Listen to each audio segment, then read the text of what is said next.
Comment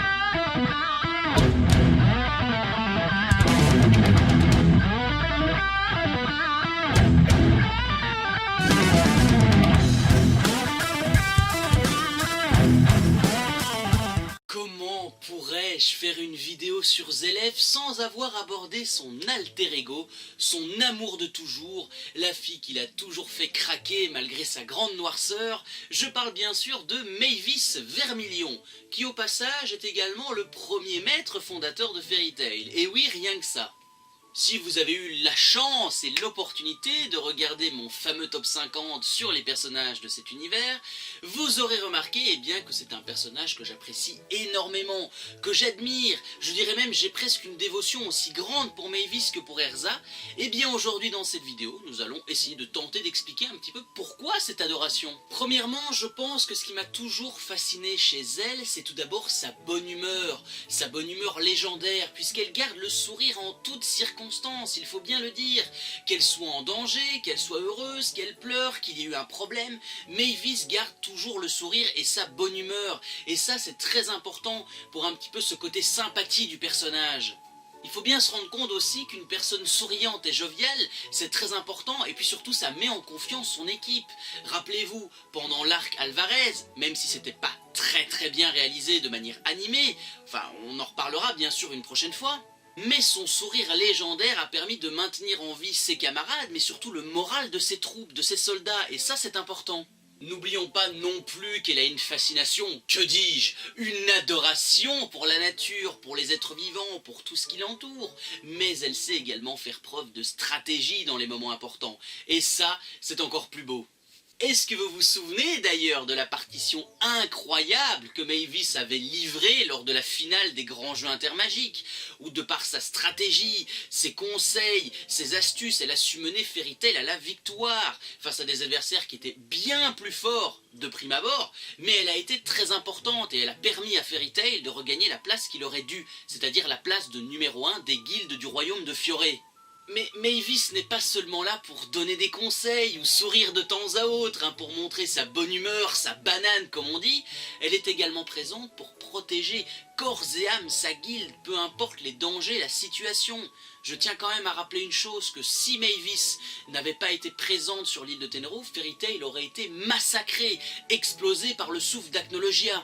C'est vrai que dans l'histoire, Fairy Tail devait s'arrêter à Phantom Lord, mais s'il n'y avait pas eu Mavis, s'il n'y avait pas eu ce personnage, eh bien Fairy Tail aurait tout simplement disparu de la carte, de la surface de Fioré, face au monstrueux Acnologia. Et oui, Acnologia, il leur a quand même fait peur à ces petits loupards. Pourtant, malgré tout ce que je viens déjà de vous énoncer, de vous dire, il y a quelque chose qui est encore plus important chez Mavis, et ça Fairy Tail Zero nous le démontre très bien, c'est son passé, son histoire, son aventure sur l'île de Tenrou et les rencontres qu'elle a pu faire à ce moment-là, des rencontres qui ont eu un impact sur sa vie future, puisque ces fameuses personnes qu'elle a pu rencontrer au cours de ses aventures l'ont aidée à devenir la personne qu'elle est devenue aujourd'hui. Il faut bien se dire que Mavis, depuis toute petite, a toujours été une fille gentille, douce, aimante, respectueuse, se donner corps et âme, comme je vous l'ai dit, pour toutes les tâches qu'on lui a données, mais bien souvent ses performances et ses prouesses n'ont jamais été reconnues, jamais. Pire les amis, elle a même été moquée, rabrouée et raillée constamment H24 du matin au soir par ses camarades de la guilde Red Lizard, et ça c'est terrible, et vous vous imaginez qu'elle a une force extraordinaire Mavis en ayant vécu tout ça. Je vais vous citer en exemple quelques personnages. On peut penser au chef de la guilde Red Lizard, le maître Ziself, qui l'a humilié presque devant tout le monde, et je crois que c'est même humilié qu'il a fait.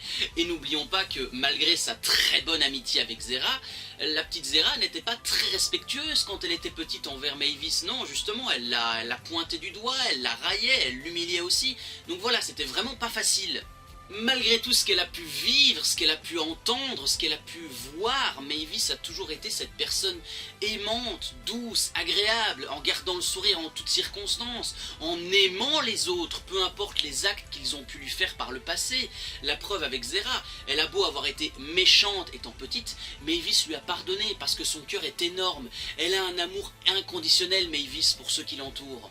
Justement, en parlant d'amour les amis, il est temps d'aborder l'histoire de Mavis avec son crush, bien évidemment. Et oui, ne me regardez pas comme ça, tout le monde sait très bien qui est son crush, hein. Je pense qu'il est connu de par le monde entier, de par le royaume de Fioré d'ailleurs. Car oui, bien plus que le couple Erza Jellal, le couple Mavis-Zelef est un couple que je trouve tellement beau, tellement adorable, tellement mignon, tellement craquant. Très sincèrement, j'adore ce couple.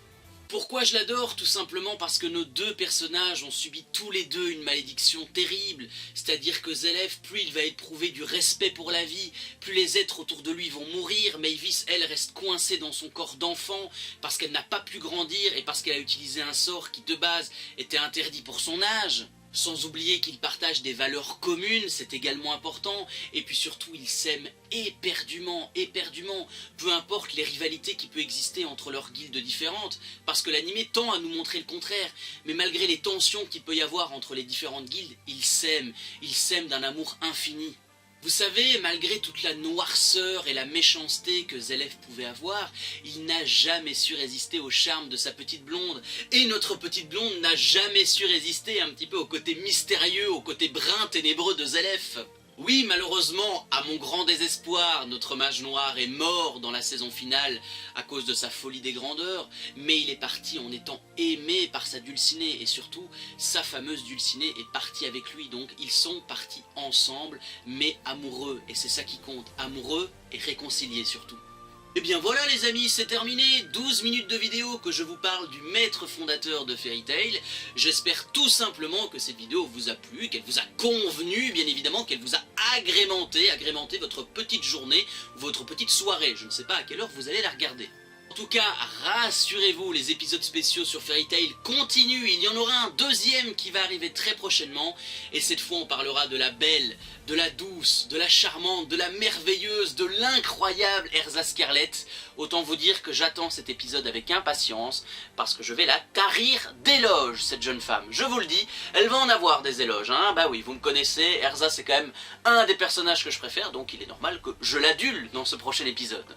La chanson, vous la connaissez, je ne vais pas vous la redire, vous êtes des petits malins, des petits génies. Si vous avez envie d'en savoir plus sur cette chaîne, n'hésitez pas à vous abonner, c'est gratuit. Il n'y a aucun mode de paiement, ce n'est pas OnlyFans, c'est pas quoi que ce soit, allez-y, il n'y a pas de problème. Vous pouvez également lâcher un petit pouce bleu pour montrer que vous avez apprécié cette vidéo, ou mettre un petit commentaire si vous avez envie de débattre avec moi, avec des internautes, voilà, c'est au choix. Vous avez un panel de choix qui s'offre à vous. Quant à moi, je vous retrouve très bientôt sur YouTube pour de prochaines vidéos. On se revoit fin du mois d'octobre pour parler de la première review time de cette deuxième saison qui parlera de Scooby-Doo 1. Donc soyez au rendez-vous, portez-vous bien, continuez d'aimer ceux qui vous aiment, vos proches, prenez soin de votre famille et surtout, faites attention à vous. Salut!